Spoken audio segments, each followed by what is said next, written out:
Epione pain management and regenerative centre. ఇక మీ నొప్పులు శాశ్వతం కావు. ఈవెన్ నాని గారు కూడా ట్వీట్ చేశారు పవన్ కళ్యాణ్ గారు గెలవాలని చెప్పేసి.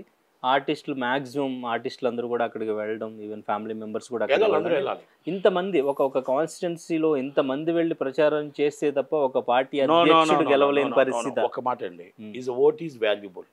ఓటు చాలా విలువైనది.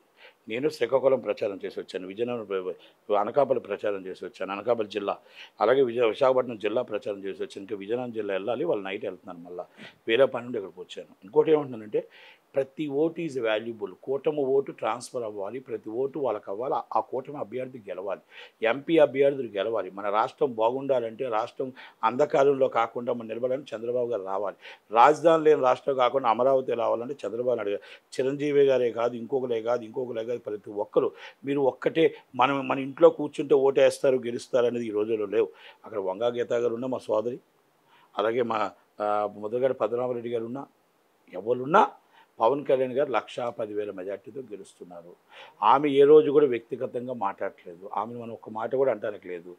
అక్కడ ముద్రగడ పద్మనాభం గారు ఎందుకు మాట్లాడుతున్నారు, వాళ్ళ కూతురు మీద కూడా అంత మాటలు మాట్లాడుతున్నారు. నాకు బాధ అనిపించింది. ఎందుకంటే ఆయన పెద్ద ఆయన, అందరికీ కావాల్సిన ఆయన. మీకు ఒక్కటి తెలుసో లేదో, పవన్ కళ్యాణ్ గారికి ఎప్పుడు ఎదుటి వాళ్ళని నిలగొట్టాలో, ఫ్యామిలీని ఇబ్బంది పెట్టాలనుకునే క్యారెక్టర్ అయింది కాదు. ఆయన బాధపడతారు తప్ప ఇంకొకరిని బాధ పెట్టే క్యారెక్టర్ అయింది ఆయన కాదు. ఇవన్నీ నేను ఒకసారి అర్థం చేసుకుని చెప్తున్నాను.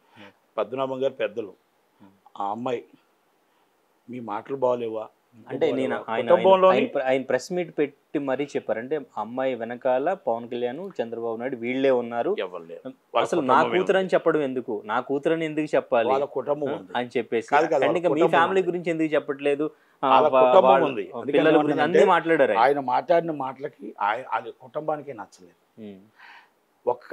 ఒక వాచ్మెన్ లాగా వైసీపీకి సపోర్ట్ చేయడం ఏంటి, ఇంత పెద్ద పేరుంది, ఇంత పెద్ద నాయకుడు రాష్ట్రంలో, ముద్రగడ పద్మనాభం గారు అంటే అంత పేరు వెళ్ళి ఎవరికో కూర్చొని అసలు ఆ వంగా గీత గారు కూడా మాట్లాడట్లేదు, మీరు ఎందుకు మాట్లాడుతున్నారు అనేది కుటుంబంకి ఆయన మీద కోపం ఉంది. ఇది వాస్తవం. ఆ పాప అమ్మాయి బరస్ట్ అయింది. మేమేమంటున్నామంటే ఫ్యామిలీస్ని ఎప్పుడు లాగాలనుకోవట్లేదు, లాగకూడదు కూడా.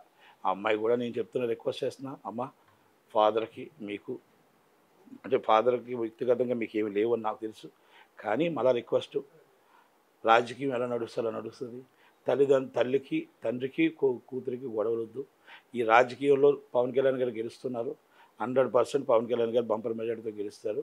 మీ నాన్నగారు, మీరు, మీ అమ్మగారు అందరూ కలిసి ఉండాలి, బాగుండాలి. మీరు ఎప్పుడు విడిపోకూడదు, మీరు ఎప్పుడు కూడా ఒక మాట మిమ్మల్ని అనకూడదు, మీ తండ్రి గారిని అనకూడదు. కనుక దయచేసి ఇది పవన్ కళ్యాణ్ గారి మాటగా నేను చెప్పడం జరుగుతుంది. ముద్రగడ పద్మనాభం గారు చెప్పిన దాంట్లో నిజం ఉందంటారా? వెనకాల నిజంగానే చంద్రబాబు నాయుడు గారు కానీ పవన్ కళ్యాణ్ గారు వీళ్ళు ఉండే ముందుకి మాట్లాడించారంటారా? అది ఎందుకంటే టీడీపీకి సంబంధించిన ఛానల్స్ లోనే ముందుగా వచ్చిందని చెప్పేసి కొంతమంది మాట్లాడుతూ. ఒక మాట అండి, ఇప్పుడు మీతో నేను మాట్లాడతాను, టీడీపీకి సపోర్ట్ కాబట్టి గబగబా టీడీపీ వేసుకుంటారు, వైసీపీకి సపోర్ట్ అయితే వైసీపీ వేసుకుంటారు, అంతే తప్ప ఇది అబద్ధం. వాళ్ళ కుటుంబంలో ఆయన మాట్లాడిన మాటలకు వాళ్ళు జీర్ణించుకోలేకపోతున్నారు. Is family, not only family.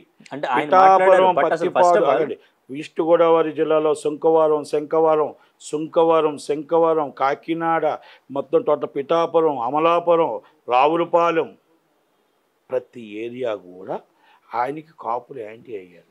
ఆయన మాట ఏంటి, పద్మనాభ గారు ఇలాగైపోయిన డిస్కషన్ చేసుకుంటారు. ఆయన అలా మాట్లాడడం కరెక్ట్ అయ్యి ఉండకపోవచ్చు మేబీ, బట్ కన్న కూతురు మీడియా ముందుకు వచ్చి తనకు వ్యతిరేకంగా ఈ టైంలో మాట్లాడేసరికి తను మేబీ ఆయన బాధిస్తే అట్లా మాట్లాడి ఉండొచ్చు. బట్ కూతురు అలా మాట్లాడడానికి రీజన్ వాళ్ళ కుటుంబానికి ఎంత బాధ అనిపించి ఉంటుంది.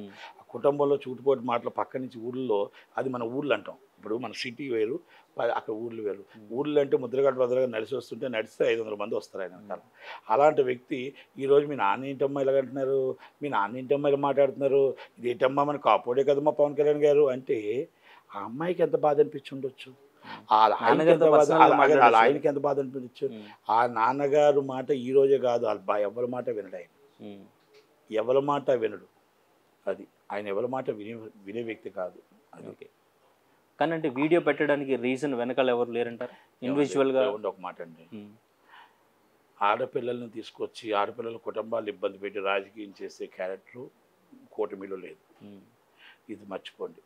అలాగని గౌరవనీయులైన పెద్దలు పద్మనాభం గారి పిల్లలతో ఎప్పుడూ రాజకీయం చేయరు.